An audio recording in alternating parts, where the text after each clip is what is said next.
guys, I'm Kiki. I'm coming to you from Zone 9B here at Green Acres Nursery and Supply. And today on this wintry day, I can't think of a better thing to show you or talk about than these awesome colorful camellias. As you can see, when it's cloudy outside, what's going to make your heart happy? Well, I can't think of a better thing than to look at some of these beautiful blooms that could be blooming in your backyard or garden. Camellias are an evergreen shrub that are very easy to grow, low maintenance, they're deer resistant, they're pet friendly, they love to be in afternoon shade or filtered light. Maybe a little morning light, afternoon shade is perfect. That you definitely want to keep them out of the super harsh afternoon sun. So let's talk a little bit about some of the varieties. I have 3 different types that I set up here today. One is the japonica variety, which is actually a taller variety. It can go from 6 to 10 feet tall. If you ever see camellia trees, they're usually a japonica variety. Here today I've got the Shiro-chan, the Bob Hope, and the Nico's Pearl, just to show you that even in japonica you have an array of different kinds of buds, right? They can resemble a rose, they can resemble an anemone, and they can also resemble a peony. The next kind that actually can acclimate to a little bit more sun is the Senseikwe variety. And this guy is the Yuletide. This one we always brings us good cheer here at the nursery at Christmas time because of the awesome red and deep foliage of green that we see here. This is a little Pinkaboo variety back here as well. And again, these can acclimate to a little bit more sun. All camellias in general, though, really don't like a lot of direct sunlight. So you want to always keep that in mind. Last but not least, over here, our 3rd variety is a Himalayas variety. This is going to be lower. They're a little bit more trailing, a little bit more weeping. They are going to be anywhere from 3 to 6 feet tall. And as you noticed, maybe you did or didn't, but when you're thinking about picking out a bloom or not just the color, you really need to pay attention to height, because these guys are all over the place. They can get really, really tall. You can have an entire hedge made out of these in your yard. You can use them as container plants. You could have it as a special point of interest in your garden. You can do all of those different things. So when you want to plant your camellia, you want to basically make a hole twice as wide as your container with your root ball and as deep. All right, so now we've dug our hole. The next thing you want to do is you want to test for drainage. Camellias like really, really good drainage. They don't like to sit with their roots in water. So I would also say if you guys have really clay soil, you also definitely do not want to just dig a hole and put a camellia in there. It's very likely not going to succeed in that scenario. So what I would do is if you have any kind of organic starter fertilizer, I'm using this one here. This always really helps against transplant shock. It also really helps the roots to get started and growing, and really helps the plant to get a good start. So after you do that, then I would, you've got your pile of native soil that you just dug up. I would then get an acidic organic soil that you could also use. I'm using EB Stone here, but your Green Acres is going to have another type, I'm sure, that you can also utilize, but you want to make sure it's acid, because they are acid loving plants. And then what you want to do is you want to mix it 50-50. 50% your native and 50% that acid mix. That'll work out really, really well. And then you just fill it on up, and on the top then you'll probably want to add like a little bit of a mulch of some type to really help retain the moisture, so that when the summer months hit and it gets really, really hot, you can still maintain that plant is kept slightly moist.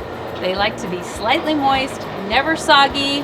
If you're starting to water too much, you're definitely going to notice that your camellia is not happy. Your camellia leaves might start turning yellow and dropping. That's a definite sign of too much water, and that you may have a drainage issue.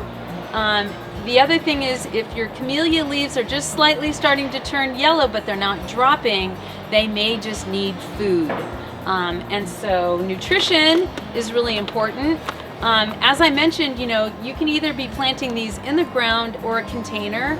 And so when you're planting in the container, you want to use 100% your acid mix. You don't need to mix 50-50 of your native soil. That's only if you're planting it in the ground. All right, so let's talk about planting your camellia in a container. You can see I have a small little tree here. This one is the Nico's Gem, which is such a cutie. These can get pretty tall. The one thing I would advise people is when you're wanting to plant something that's really tall and that's going to get big over time, you want to gradually upgrade your pot size with your plant. So for this 5-gallon right here, you can see that I've selected a pot that is just several inches wider, and it's probably 5 or 6 inches deep. That way it gives it plenty of room to start growing and to acclimate and be happy. And then once you feel like it's getting too big for this pot, then you upgrade to another pot, or you can also put it in the ground. But it's really important to not put a plant of this size in a pot that is too small, because it's just going to get root bound right away, and it's going to demand water all the time, and it's just not going to be happy. So, and my last tip is that I would definitely use something like these little pot toes below your pot to elevate your pot off of the ground.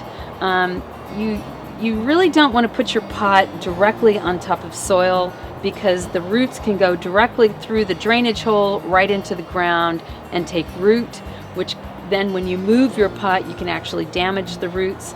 By using these little pot toes and elevating your pot, you're creating a nice little layer of air, which the roots will sense, and so they won't try to go through the drainage hole into the ground, and that is always a good positive. The other thing we want to talk about next is, so your camellia is flourishing, it's been blooming. What do we do? How do we fertilize it, and how do we prune it?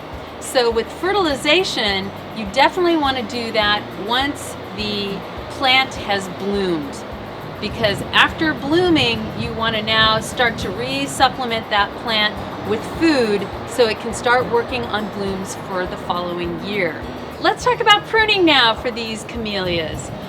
You don't want to prune your camellias until after they have bloomed, and that might be for a while, because some of them can bloom for a long period of time, for several months through the winter, sometimes fall through into spring.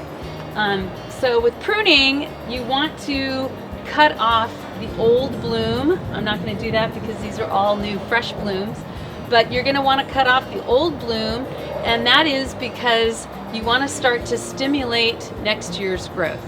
And you want to cut it off right after it blooms, because if you wait months and months and months and months and you decide to prune, you could be cutting off next year's bloom. So you want to be very careful with that. And then it's just simple. Just think about, after it's done blooming, I'm going to snip off the old buds. So you can see you can really enjoy the blooms from camellias too. Not only can you put them in vases like this inside, but I thought this was really cute for when you have little statuettes in your garden. You can easily take some of the fallen blooms and enjoy them in your garden as well.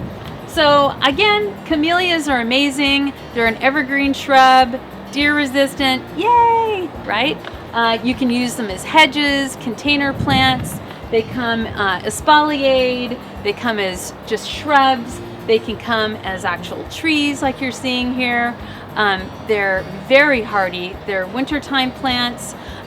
Some of the varieties start blooming in fall all the way through till spring. They really bring you a lot of joy in your garden, and they're easy to maintain. So with that, I hope you guys go to your local Green Acres nursery and supply store and come and check out all the different varieties that we have in stock.